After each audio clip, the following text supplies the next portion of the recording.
ગોંડલમાં કોરાટ ચોક નજીક ટ્રક ચાલકે 2 લોકોના જીવ લઈ લીધા છે। ટ્રકની અડફેટે સાસુ વહુના ઘટના સ્થળે જ મોત થયા। બેફામ ટ્રક ચાલકે ટુ વ્હીલરને અડફેટે લેતા 2 લોકોના મોત થયા છે। અકસ્માત સર્જી ફરાર ટ્રક ચાલકને પોલીસે ઝડપી પાડ્યો છે।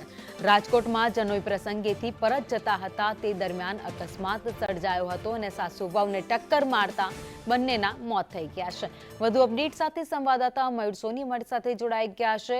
મયુર, ટ્રક ચાલકો બેફામ વાહન હંકારે છે અને નિર્દોષ લોકોનો જીવ લઈ લે છે।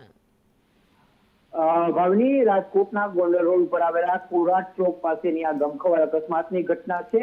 ટુ વ્હીલર ચલાવીને રાજકોટથી જનોઈનો પ્રસંગ પતાવીને સાસુ અને વહુ બંને ગોંડલ તરફ જતા હતા ત્યારે આ દુર્ઘટના સર્જાઈ છે, જેમાં ગોંડલના જ્યોતિબેન બાવળિયા અને પુત્રવધુ જાનવીબેન બાવળિયા છે એમના ગમખ્વાર મોત થયા છે।